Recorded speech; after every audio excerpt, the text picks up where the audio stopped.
Well, well.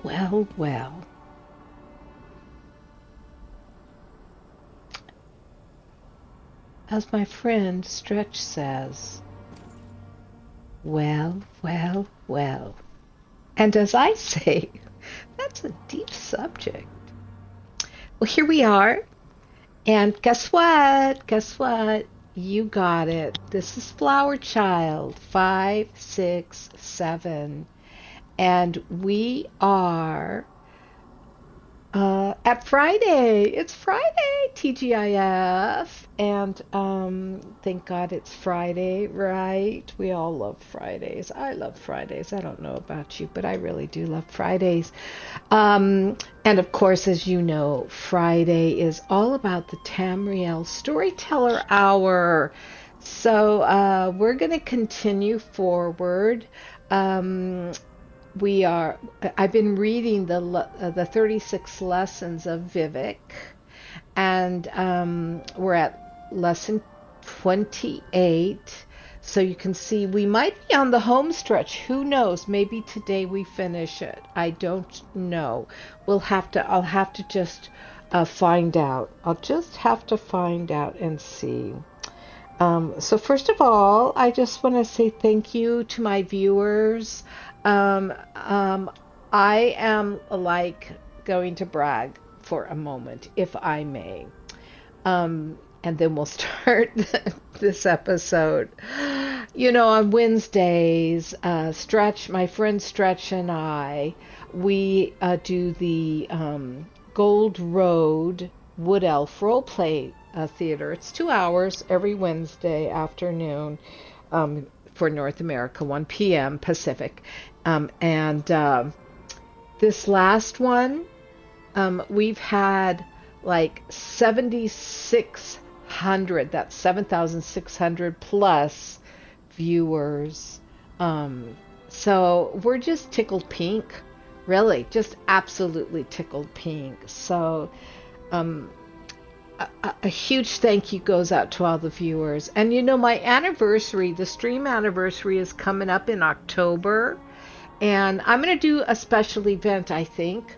I'm going to, so I don't know. I'll tell you the dates and all the details pretty soon and let you know. But it'll involve the stream, of course, but it'll also involve some in-world, NESO activities and maybe even a game activity. I don't know. You'll have to just stay tuned. But I want to celebrate the stream and all of you viewers. All right, you ready? I'm ready. So I think it's time for us to light the candles and open it up and bring out the apocryphal tome and open that. Oh yeah, you see now we're ready, aren't we? So, all right, here we go. Let me get me back in the picture. Oh, there I am. There's my little high elf. Hello. All right. I'm going to just stand here because guess what? Well, actually, we are going to travel. We're going to go to Vivec's, let me bring it up. I'll show you where we're going. We're going to go back up here into Vardenfel, and I think we're going to come right over here into Sadith Mora,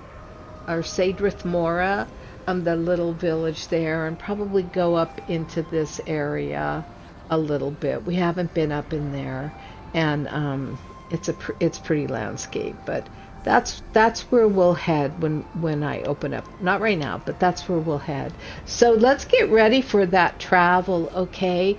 So here, come on in. I'm gonna give you. I'm gonna sprinkle you with the pixie dust so that you can travel with me. Where is it?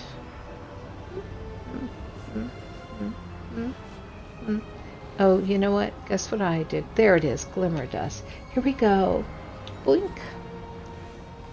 Now you are officially anointed with my magic. And so now we can designate where we're traveling to. So hold on a second, because we are going to Vardenfel where I showed you. It's right there. Boop. And let me open up the portal, okay, for traveling, the Sigic portal. So here we go. And then, like I said, we're going to travel out to here. So here we go. Come with me, come with me, come with me, whoosh. I know, I get silly, but I like doing that kind of stuff. Okay, Vardenfel. Oh, it's nighttime. I got Azander with me. I'll keep him with me. And you know what? Since we're going to be out on the land, I think oops, darn it. I just took him away. Who's coming in? I'll be just a step behind you. Okay, we'll let him stay with me today, I guess, since he's coming. But what I was going to do was, since we're going to be out on the land, I'm going to put my staff on in case we have to kill anything. Well, look at where we are. We're in the northwest of, or maybe central of Vardenfel. Let's take a look. Right here. That's where we are. So really, I would say we're kind of on the central west of Vardenfel. And hold on a sec.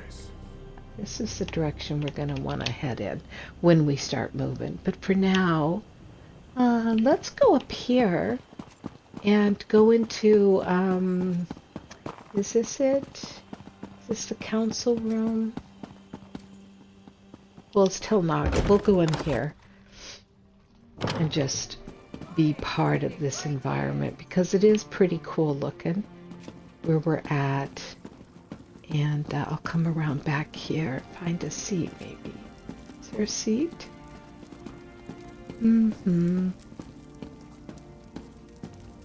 Right here. Okay.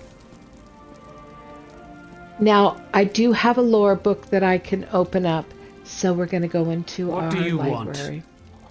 Oh, they're giving me a hassle for being here, but whatever. All right, so I'm going into lore library and the Vivec's 36 lessons, and we are continuing with 28. So I'll read 28, 29, and 30 here. And then we'll go out onto the land and I'll read some more. Here we go. The 36 Lessons, Sermon 28 by Vivec.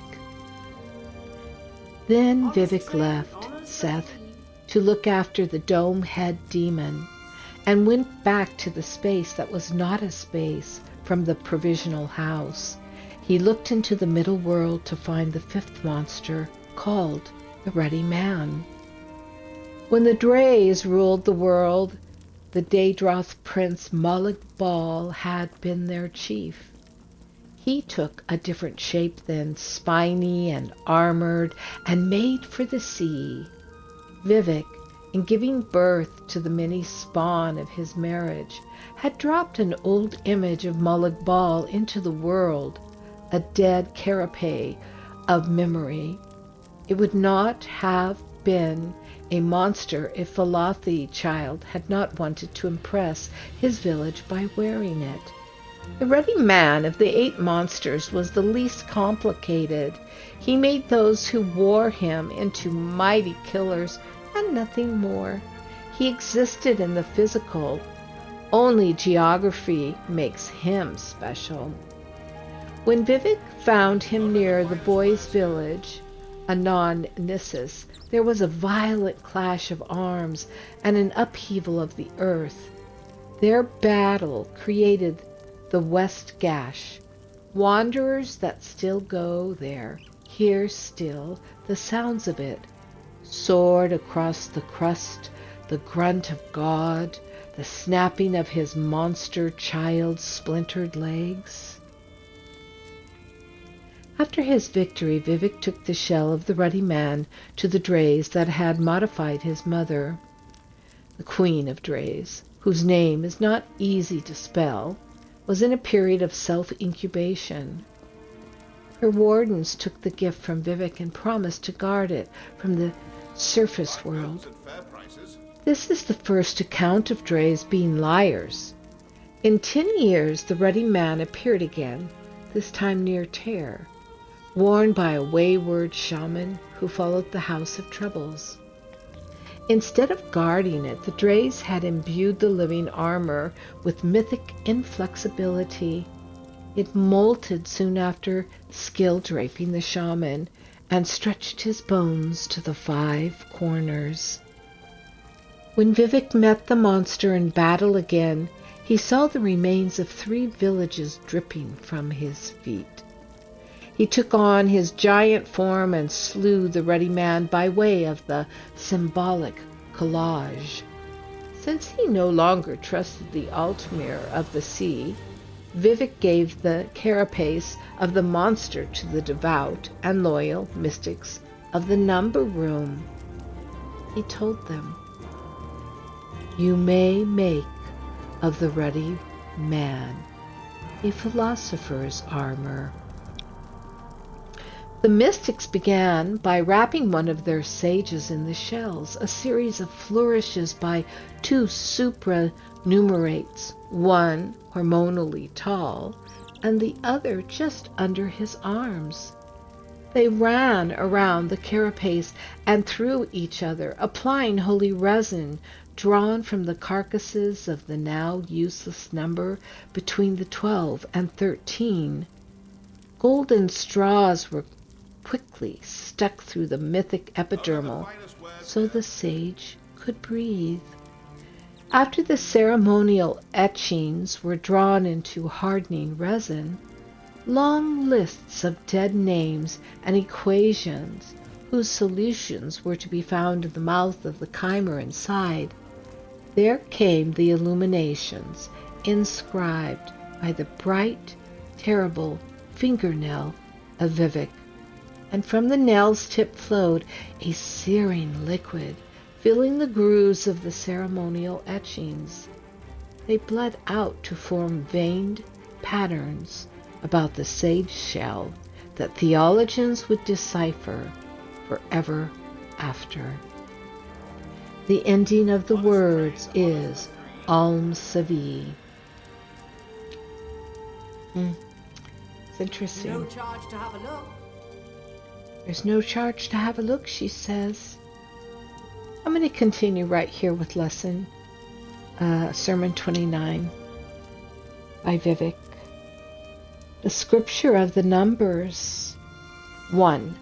The dragon break or the tower. 1. 2. The Enon Theomorph. 68. 3. The invisible gate. Alm Savi 112. 112, 4. The corners of House of Troubles 242. 5. The corners of the world 100. 6. The walking ways 266. 7. The sword at the center 39. 8. The wheel or the 8 givers 484. 9. The missing 11. 10. The tribes of the Altmere 140. 11. The number of the master 102. 12. The heavens 379. 13. The serpent 36. 14. The king's couch 39. 15. The redeeming force 110. 16. The acceptable blasphemies 12. 17. The hurling disc 283. 18. The egg or 6 times the wise 19. The provisional house 258. 20. The lunar lattice 425. 21. The womb, 13. 22. Unknown, 4:53. 23. The hollow prophet, 54. 24. The star wound, 44. 25. The emperor, 239. 26. The rogue plane, 81. 27. The secret fire, 120. 28. The drowned lamp, 8. 29. The captive sage, 217. 30. The scarab, 10. 31.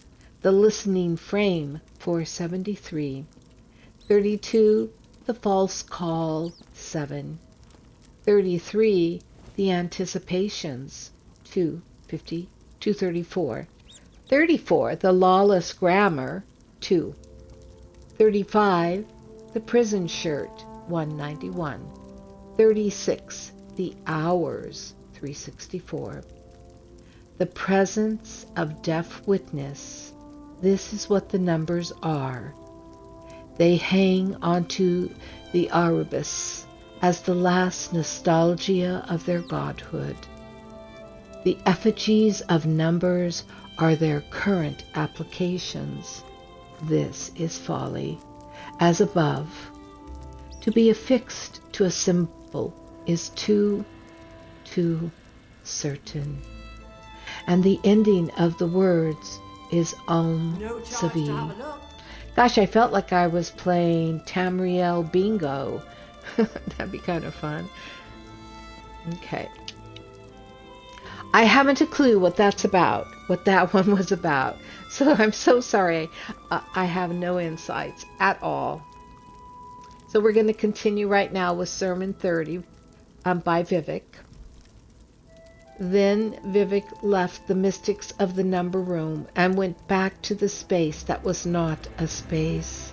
From the provisional house he looked into the middle world to find the sixth monster called City Face.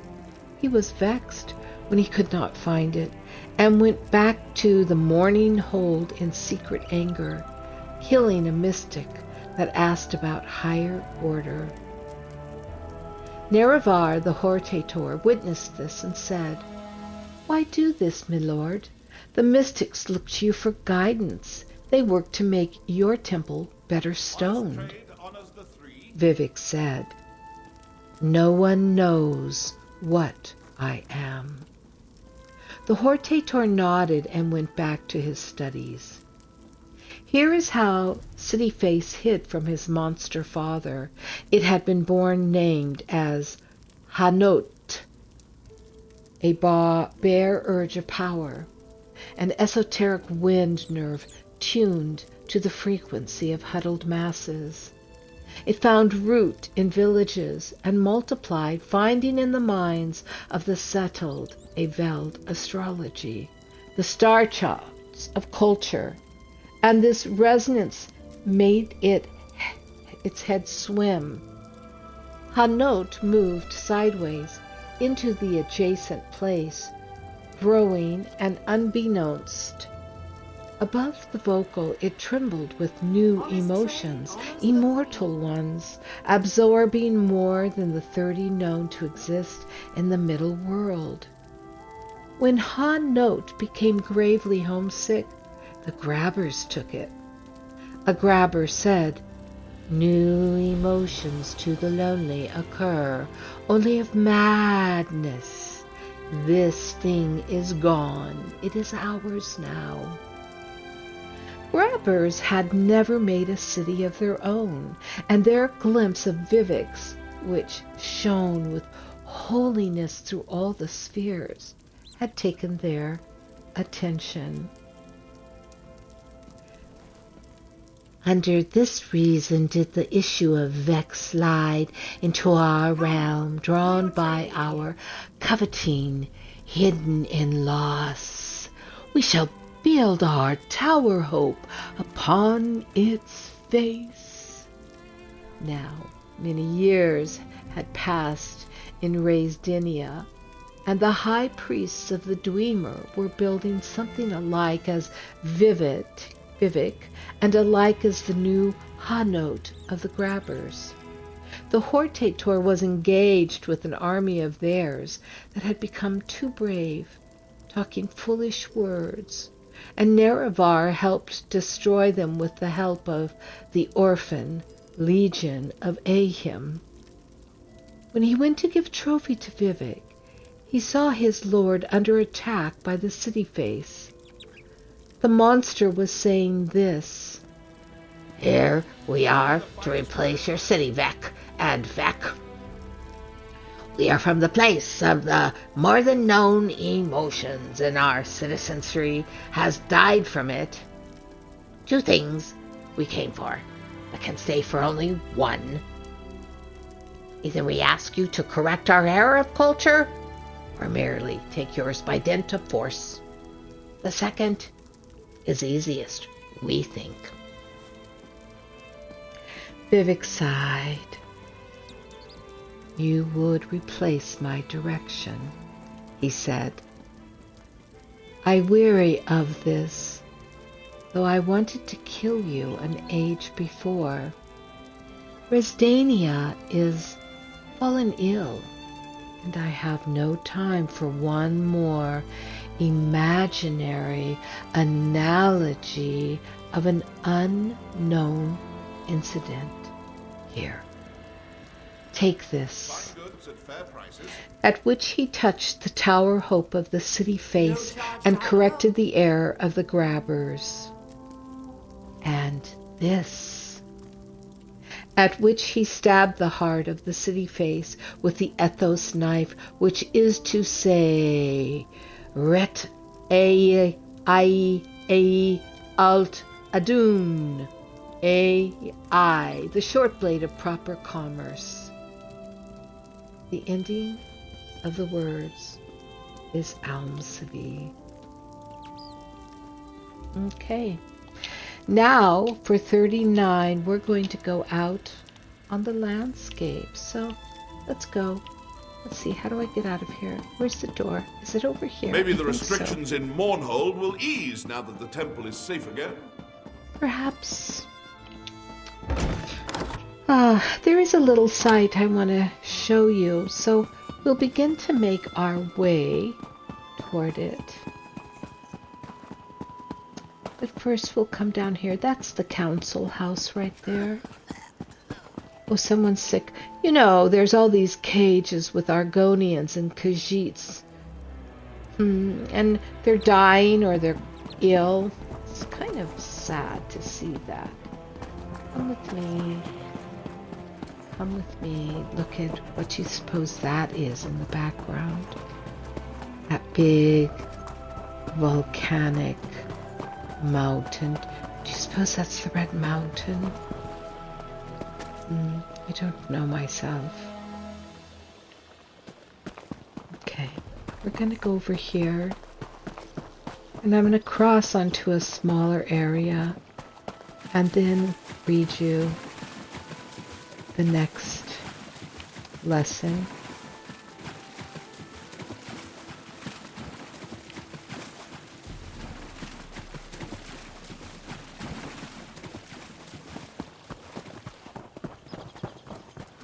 Vardenfel is such a cool map. It feels old and cagey. Whatever that means. I don't know. Let's go one more. And then I'll stop over there and read. We'll go right over here. How's that? Oh, I don't want to go where Nyx is, so I'm going to go past that little Nyx. Come over here to this boat. Let me step in the boat. And from here, let me make sure nothing is going to attack us.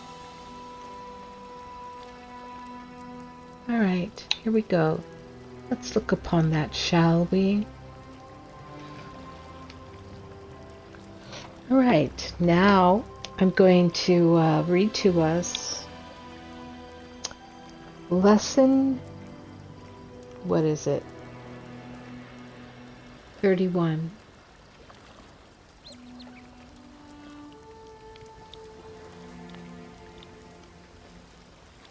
By Vivec. Many more years passed in Resdania, and the high priest of the Dwemer were almost ready to make war on the rulers of Veloth. The Hortator had become the husband of Ahim during this time, and the first saint of the Triune Way.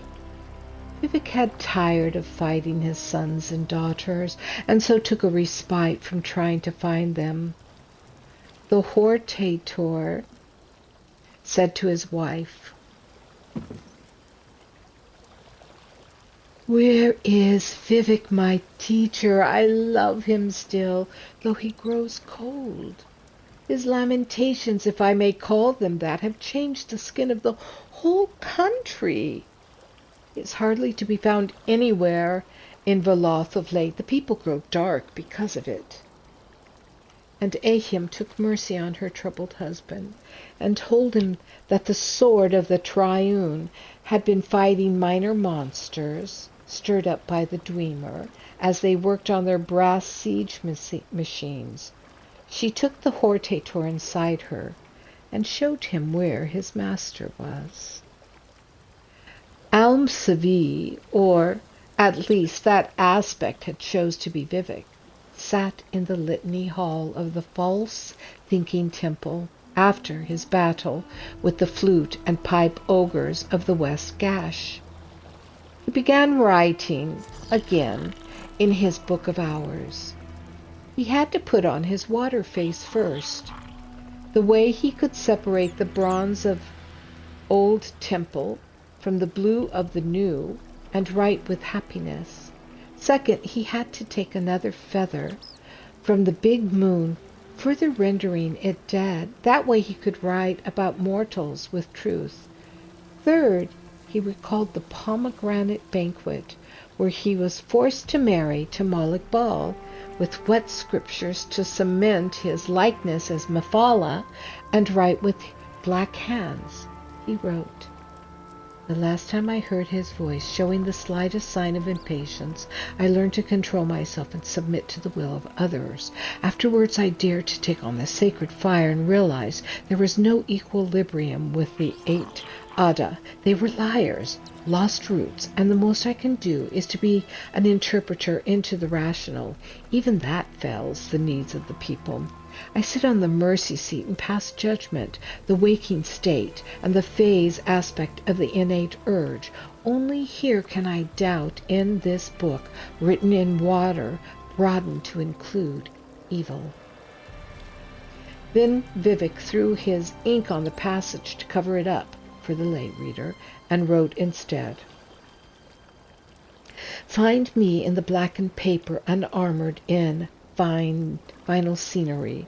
Truth is, like my husband, instructed to smash, filled with procedure and noise, hammering, weighty, heaviness made schematic, lessons learned only by a mace. Let those that hear me then be buffeted, and let some die in the ash from the striking. Let those that find him murdered by illumination, pummeled like a traitorous house, because if an hour is golden, then immortal, I am a secret code. I am the partaker of the doom drum, chosen of all those that dwell in the middle world to wear this crown which reverberates with truth, and I am the mangling Messiah." The ending of the words is Almsevi. Well, I think I feel like, honestly, I feel like I'm in an insane asylum reading all this, don't you? It's kind of interesting. All right, let's cross the water and go over here. And we'll see what's up above us.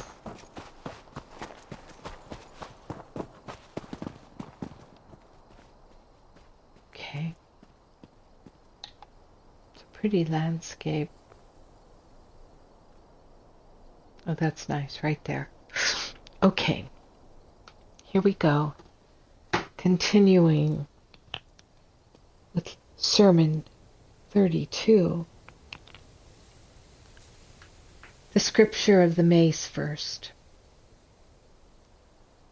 The pleasure of annihilation is the pleasure of disappearing into the unreal. All those that would challenge the sleeping world will seek membership in this movement. I denounce the alienation of the cloven duality with a hammer. Second, take from me the lessons as a punishment for being mortal. To be made of dirt is to be treated as such by your jailers. This is the key and the lock of the Daedra. Why do you think they escaped the compromise? Third, Velothi, your skin has become the pregnant darkness. My brooding has brought this on. Remember that Boethia asked you to become the color of bruise. How else to show yourselves people of the exodus into the vital pain? Fourth, the sage who is not an anvil, a conventional sentence and nothing more, by which I mean dead. The fourth, walking way. Fifth, a proper comprehension of the virtues, stage, manage, and to be murdered. 6. In the end rejoice as a hostage released from drumming torment. But that savors his wound. The drum breaks and you find it to be the nest of hornets, which is to say your sleep is over. 7th, the suspicious is spectacle and the lie is only a theoretical inspiration. 8. By then why, you ask, do the Daedra wish to meddle with the Arubis? It is because they are the radical critique. Essential as all martyrs. That some are more evil than others is not an illusion, or rather, it is a necessary illusion. The ending of the words is Alm Savi. He's so interesting. He is so interesting, this Vivec of ours. They say he's a god. Do you believe he's a god? Do you believe he's a goddess? He's androgynous, you know. All right, let's head in this direction. We only have a few more to read. Oh, look at right there. A Sijic portal. I'm going to grab that. I never pass those up. Where the Mundus hides wisdom, the divines place their treasure. Or so the Sijic order says. Yes, that's true. Okay, let's... Oh no, I've run right into... We'll just run away from them. Okay, let's see. Is Bastion fighting?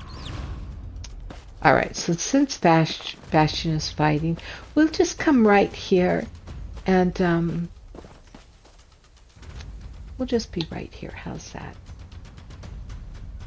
Something's coming, maybe. Oh yes, here, let me get that guy real quick. This is why I wear my weapon when I come out on the land.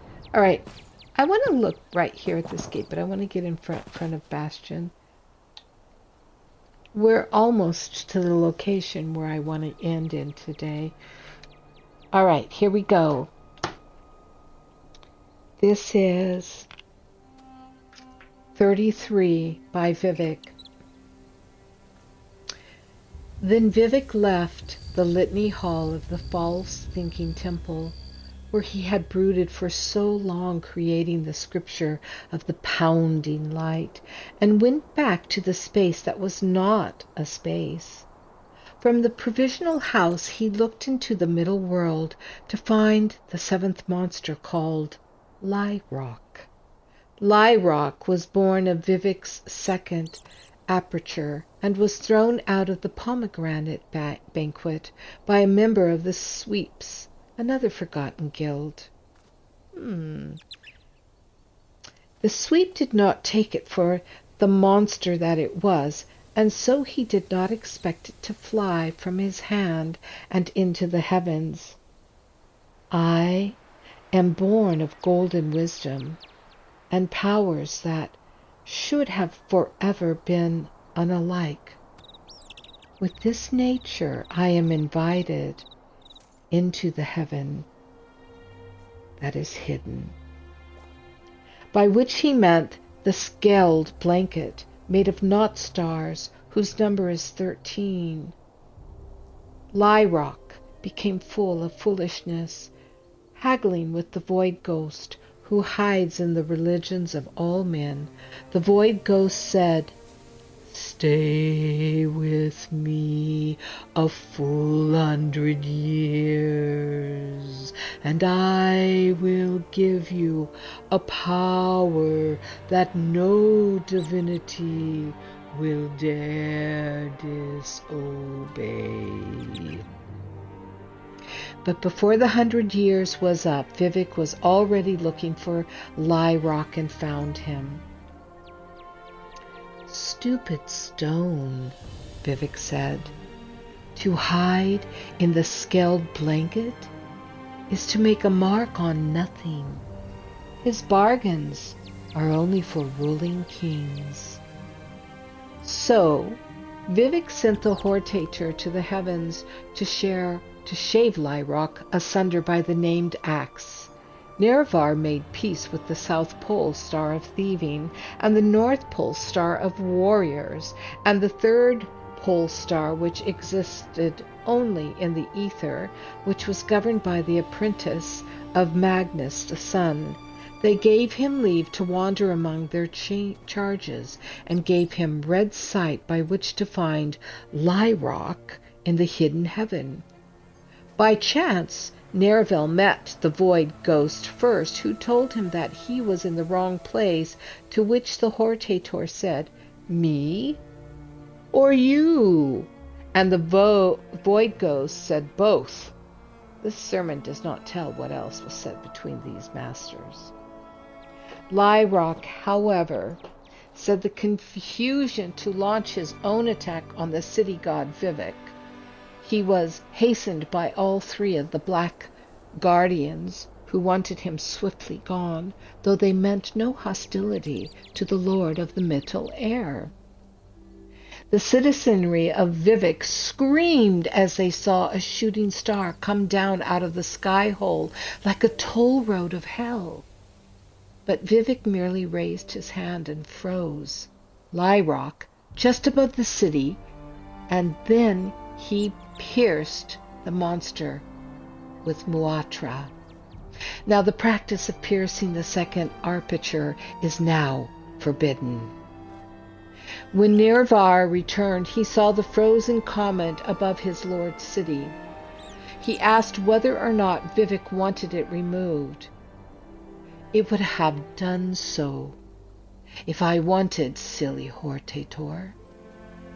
I shall keep it there with its last intention intact, so that if the love of the people of this city for me ever disappear, so shall the power that holds back their destruction."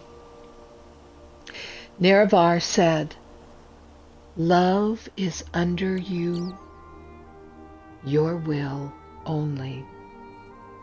And Vivec smiled and told the Hortator that he had become a minister of truth. "Love is under your will only, Vivec." The ending of the words is Almsavi. Okay, interesting.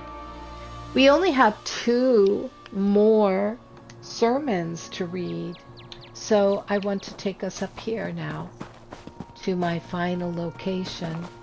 I was going to end in Vivec's palace at his feet, but I guess I meant to end right up here above Puck Delve, where the butterfly houses are, which I think are just perfect symbols for all of the changing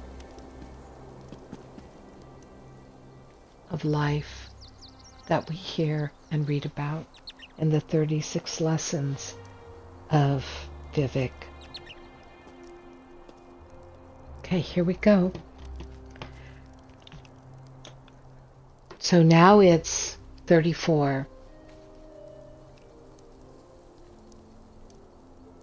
By Vivec. Then Vivec left the Ministry of Truth and went back to the space that was not a space. From the provisional house, he looked into the middle world to find the eighth and final and mightiest monster called Gulag Mor Jill and more. The wise must look elsewhere for this string of power. Vivec called to his side the Hortator, and this was the first time that Nerevar had ever been to the provisional house. He had the same vision that Vivec had so many years ago, that of the two-headed ruling king. "Who is that?" he wondered. Vivec said, "The red jewel of conquest." Nerevar, perhaps because he was frightened, became vexed at his lord's answer. "Why are you always so evasive?" Vivec told the Hortator that to be otherwise was to betray his nature. Together they moved into the middle world, to a village near where Vivec had been found by Aim and Seth. And the eighth monster was there, but he did not act much like a monster. He sat with his legs in the ocean and with a troubled look on his face. And when he saw his father, he asked why he should have to die and return to oblivion. Vivec told the eighth monster that to be otherwise was to betray his nature. Since this did not seem to satisfy the monster, and Vivec still had a touch of Aim's mercy, he said, "The fire is mine. Let it consume thee. And make a secret door at the altar of Padhome in the house of Boeth, where we become safe and looked after." The monster accepted Muatra with a peaceful look, and his bones became the foundation for the city of dead. Anon, Narcissus. Nerevar put away his axe, which he had at the ready, and frowned. "Why," he said, "did you ask me to come if you knew the eighth monster would give in so easily?" Vivec looked at the Hortator for a long time. Nerevar understood. "Ah, do not betray your nature. Answer as you will," Vivec said. "I brought you here because I knew the mightiest of my issue would succumb to Muatra without argument, if only I gave him consolation first." Nerevar looked at Vivec for a long time. Vivec understood. "Say the words, Hortator." Nerevar said, "Now I am the mightiest of your children. Let this sermon be consolation to those who read if they are destined to die." And the ending of the words is Alm Savi. Sermon 35 by Vivec. The Scripture of Love. The formulas of proper Velathe magic continue in ancient tradition, but that virility is dead, by which I mean at least replaced. Truth owes its medicinal nature to the establishment of the myth of justice. Its curative properties is likewise owes to the concept of sacrifice. Princes, chiefs, and angels all subscribe to the same notion. This is a view primarily based on a prolific abolition of an applied profanity seen in ceremonies, knife fighting, hunting, and the exploration of the poetic. On the ritual of occasions, which comes to us from the days of the cave glow, I can say nothing more than to loosen your equation of moods to lunar currency. Later, and by that I mean much, much later, my reign will be seen as an act of the highest love, which is a return from the astral destiny and the marriages between. By that I mean the catastrophes which will come from all 5 corners. Subsequent are the revisions, differentiated between hope and the distraught, situations that are only required by the periodic death of the immutable. Cosmic time is repeated. I wrote of this in an earlier life. An imitation of submersion is love's premonition, its folly into the underworld, by which I mean the day you will read about outside of yourself in an age of gold. For on that day, which is a shadow of the sacrificial concept, all history is obliged to see me for what you are, in love with evil. To keep one's powers intact at such a stage is to allow for the existence of what can only be called a continual spirit. Make of your love a defense against the horizon. Pure existence is only granted to the holy, which comes in a myriad of forms, half of them frightening and the other half divided into equal parts, purposeless and assured. Late is the lover that comes to this by any other walking way than the 5th, which is the number of the limit of this world. The lover is the highest country and a series of beliefs.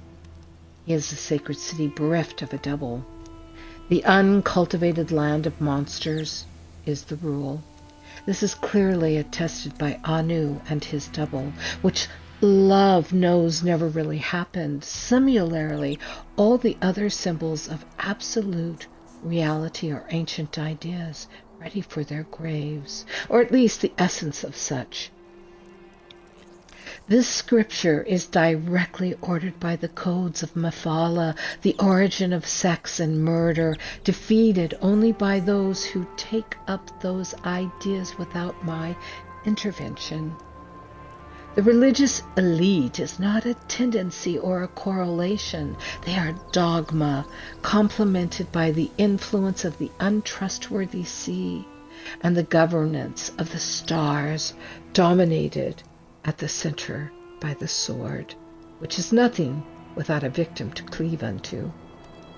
This is the love of God, and he would show you more.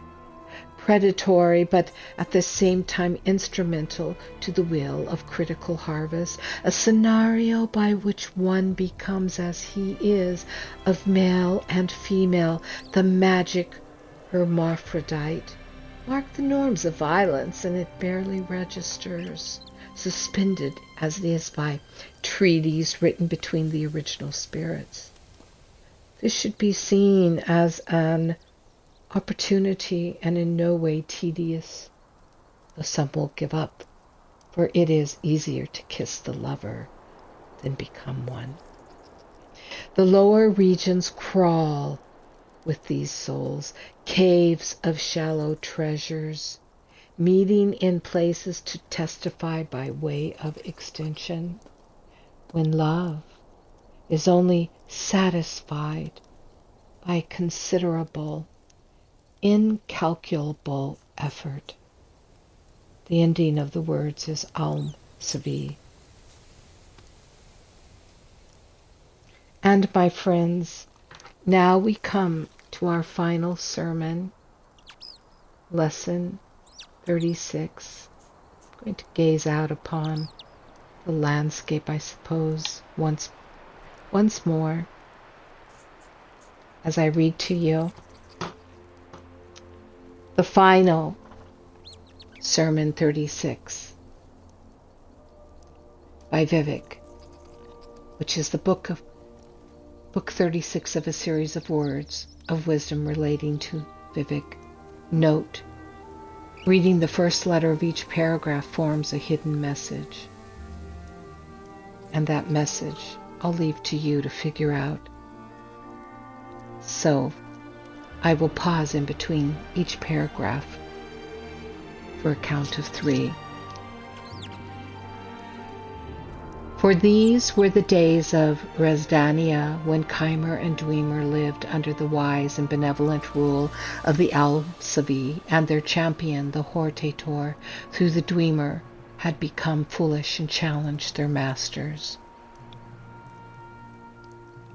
Out of their fortresses they came with golden ballistae that walked, and mighty atronachs, and things that spat flame, and things that made killing songs.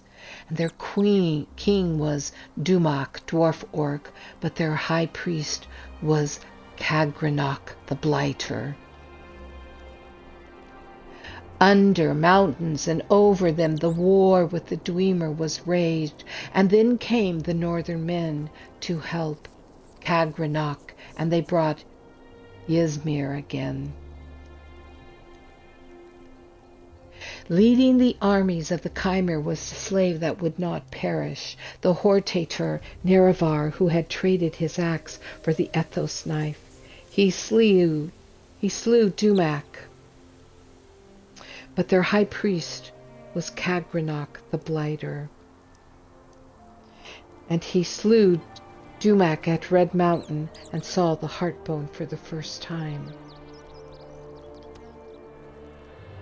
Men of brass destroyed the elven gates of the Morning Hold, and behind them came the Dwemer architects of Tone. Ahim threw down her cloak and became the face-snaked queen of the 3-in-1.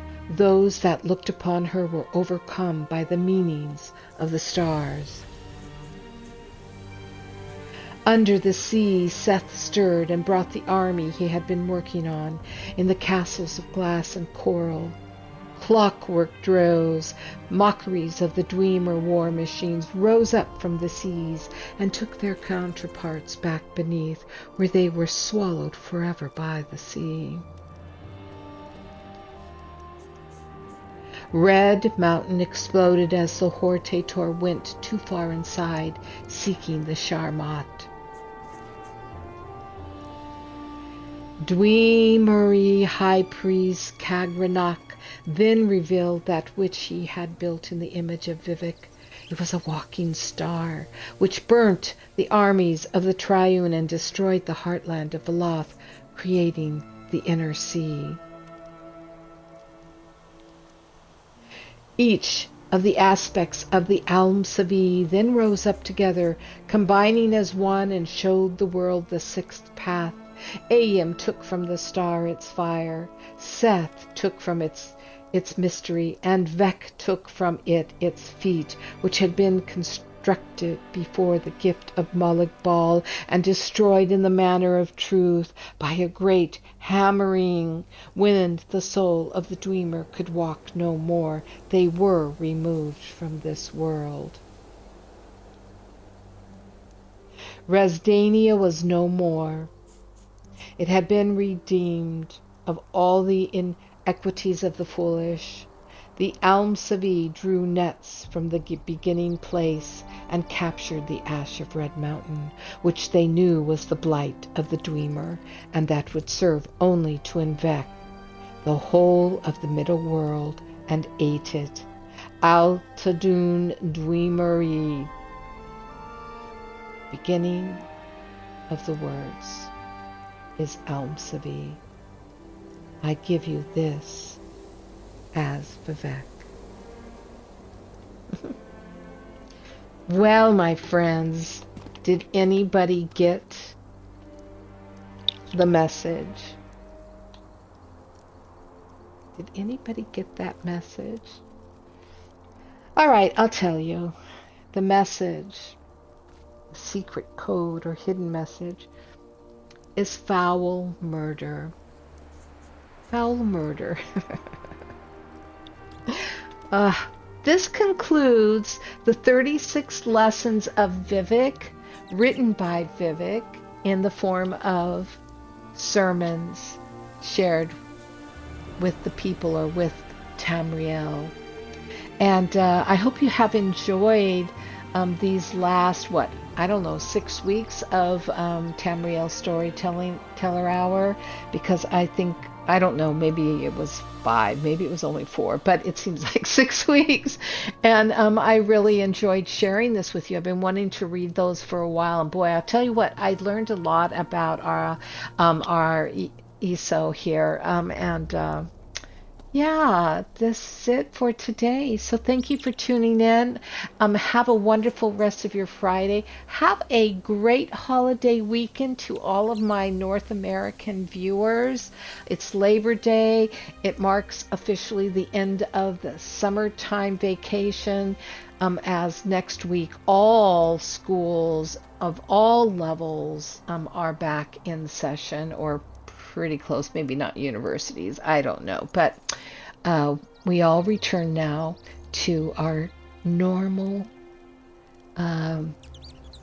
times of excited celebration of life. All right, thank you for tuning in, everyone. I will see you next week as we go off on another journey for the Tamriel Storyteller Hour. Bye-bye. Thank you, viewers. Thank you so much. Bye, everyone.